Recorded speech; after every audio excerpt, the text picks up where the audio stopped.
Vamos rezar juntos? Em nome do Pai, do Filho e do Espírito Santo. Amém. Amados filhos, iremos meditar agora nesse momento o 11º domingo do tempo comum. O Evangelho de Marcos, capítulo 4, versículos 26 a 34. Primeira leitura, Ezequiel 17, 22, 24. E a segunda leitura, 2 Coríntios 5, 6, 10. Esse trecho do Evangelho de Marcos é dominado totalmente pelo ensinamento de Jesus por meio de parábolas. O próprio evangelista se dá conta de que o fato é relevante, pois anota no final da perícope: era por meio de numerosas parábolas desse gênero que ele lhes anunciava a palavra, conforme eram capazes de compreender. E não lhes falava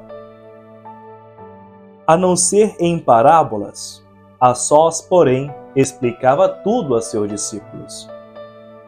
De acordo com o evangelista, no início de seu ministério na Galileia, Jesus fala em parábolas ao povo, porque percebe sua dificuldade de acolher a revelação do reino de Deus, que é tão diferente do que estavam habituados a esperar. A parábola é uma forma que ao mesmo tempo explica e oculta a verdade. Satisfaz o nível das pessoas mais simples, mas, apresentando as coisas de um modo indireto, as protege de fáceis mal-entendidos e de manipulações. Ela faz que quem puder compreender, isto é, quem tem um coração disposto a acolher a verdade, compreenda. E aos outros, os adversários que procuram pretextos, não os possam encontrar facilmente. Logo que Jesus está a sós com seus discípulos, explica as mesmas parábolas e revela assim a eles abertamente o mistério do reino de Deus. A parábola é um gênero literário muito apreciado pelos povos orientais. Trata-se de uma semelhança ou de uma comparação, mas não uma comparação abstrata e intelectual, mas concreta, tirada da vida do dia a dia. Ela permite fixar algum ensinamento com imagens vivas que se imprimem nos olhos, na fantasia, na memória, desempenhando o papel, em certo sentido, que tem para nós hoje a escrita e as ilustrações. A parábola permite que uma ideia fermente a partir de dentro, que volte a estimular o espírito em tempos sucessivos e em circunstâncias diferentes, libertando e liberando significados sempre mais ricos. Quantas coisas novas foram lidas depois da Páscoa nas parábolas de Jesus, coisas que não se podia entender antes. Isso assegura também a atualidade e o vigor perene das parábolas evangélicas. Há dois modos fundamentais de ler as parábolas: um histórico ou escatológico e um espiral ou moral. A leitura histórica consiste em interpretar a parábola referindo-se à situação imediata em que Jesus a pronunciou, em geral para incentivar os ouvintes a tomar uma decisão em relação a ele e em relação ao reino. A leitura espiritual se utiliza da histórica, mas a ultrapassa, ou melhor, a atualiza, fazendo que o apelo contido na parábola torne-se vivo e atual, aqui e agora, para a igreja e para cada um de nós. Vamos procurar ler as duas parábolas de hoje desses dois pontos de vista. Que queira Jesus comunicar aos ouvintes de seu tempo. As duas parábolas a seguir têm aspectos em comum: um terreno, uma semente e semeadores. Na primeira parábola, o acento é sobre o crescimento milagroso da serpente. Uma vez jogada na terra, ela por si manifesta uma força irresistível, diante da qual o agricultor nada tem a fazer a não ser olhar e ficar admirado. Na segunda parábola, O acento é a desproporção entre o início do processo e o resultado final. Poderíamos sintetizar assim o sentido das duas parábolas? Jesus expressa seu estupor diante da obra que o Pai está realizando por seu intermédio. A que coisa podemos comparar o reino de Deus? Com qual parábola podemos descrevê-lo? É como se dissesse, não há comparações para descrever quanto é maravilhoso o reino de Deus. Como tudo era pequeno e sem importância ao redor de Jesus, quando poucos meses antes tinha começado a falar do reino. Especialmente se comparado com a suntuosidade de outros reinos como o de Herodes e dos romanos. E agora, eis que ele começou a crescer.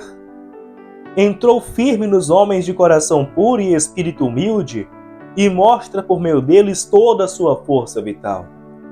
O que acontecerá com ele? Jesus faz entrever duas saídas. De um lado, a colheita do fruto maduro, e de outro, a árvore que no auge de seu viço acolhe passarinhos entre seus galhos. Duas imagens, ambas na plena vitalidade de estação. Trata-se de uma constatação ou é uma profecia? Jesus pensa que já chegou o tempo da colheita ou expressa a certeza de que nada poderá impedir que a semente prossiga em seu crescimento até a futura colheita? No primeiro caso, o acento está na escatologia. O tempo e o reino está completo, estamos encerrando a história. No segundo caso, o acento é sobre o mistério pascal e sobre a igreja. A primeira hipótese agrada a quem exclui, pelo Evangelho, a possibilidade de uma dupla iluminação, escatológica e moral ao mesmo tempo. Mas esta não é suficiente.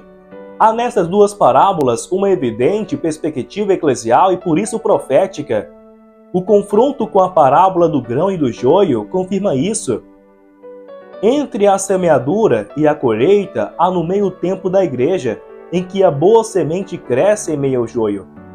Jesus, na parábola da semente mostarda, se reporta à profecia de Ezequiel, mas na profecia de Ezequiel, o broto, que se torna um cedro magnífico e acolhe em sua sombra os pássaros, representa o resto de Israel. Portanto, uma comunidade que vive na história e nela de pequeno resto se torna povo. Mas também na interpretação em perspectiva eclesial, a parábola não perde nada na boca de Jesus de sua urgência escatológica. O reino já está agindo, a coisa mais importante não é ficar olhando como se desenvolverá, mas entrar nele para não ficar excluído. O homem, com efeito, passa. Também se o reino fica. A colheita, de resto, já foi iniciada porque Cristo ressuscitou. Estupor, portanto, de Jesus diante do milagre do reino, mas também apelo aos ouvintes para que não faltem a um encontro que profetas e reis desejaram ver antes dele e não viram. Agora passemos à leitura que chamamos atual ou espiritual. Ela afirma-se deve ser situada dentro, não ao lado da leitura histórica. O espírito não deve anular a letra. O que nos diz hoje esse conjunto de parábolas de Jesus? Também a parábola, o semeador, faz parte deste complexo no Evangelho de Marcos? Que impressão espiritual produz? A mesma de então, estupor.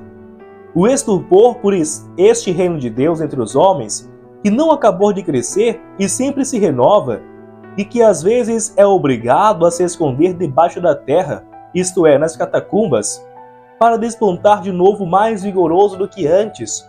É um reino que cresce mesmo quando o agricultor dorme, isto é, mesmo que os homens da igreja não sejam capazes de acompanhar seu crescimento e fiquem discutindo ao redor da semente ou afugentem os passarinhos da árvore em vez de atraí-los. Um prodígio, portanto, que se repete a cada dia diante de nossos olhos. A igreja faz seu o estupor de Sião. Quem me gerou esses filhos? Não tinha filhos, era estéril. Quem os criou? Quem me colocou no regaço tantos povos? Quem fez crescer entre eles e no coração de cada um reino? A resposta de Deus, que vem das duas parábolas evangélicas, é a seguinte: não foi a bravura de teus agricultores ou de teus pastores, não foram tua organização humana, tua diplomacia, teus códigos e tuas armas, mas meu espírito. Aquela semente no começo carregou-se de tal energia que nada e ninguém poderá frear o crescimento até a colheita. A palavra de Deus nos faz lembrar hoje da interioridade da igreja, de sua verdadeira essência, de sua linfa vital, faz-nos entender onde devemos repor toda a esperança missionária da igreja, onde devemos procurar nós mesmos a força do crescimento. E também nos dá tanta alegria pensando que aquela essência está à disposição de todos e que o reino cresce também em nosso coração. Agora, as primícias daquela prodigiosa semeadura do reino, o grão de trigo caído na terra e ressuscitado como grão, cheio na espiga, vem a nós sob as espécies de pão. O semeador se faz semente. Continua em nós o prodígio do reino. Louvado seja o nosso Senhor Jesus Cristo, para sempre seja louvado. Ó minha mãe, ó minha senhora, ó minha mãe, eu me ofereço inteiramente toda vós em prova da minha devoção para convosco, que eu vos consagro nesse dia. Os meus olhos, meus ouvidos, a minha boca, o meu coração, inteiramente todo o meu ser. Porque assim sou vossa incomparável mãe, guardai-me e defendei-me, como coisa e propriedade vossa. Amém. O Senhor esteja convosco, esteja amigo em nós, abençoe-vos Deus Todo-Poderoso, Pai, Filho e Espírito Santo. Amém.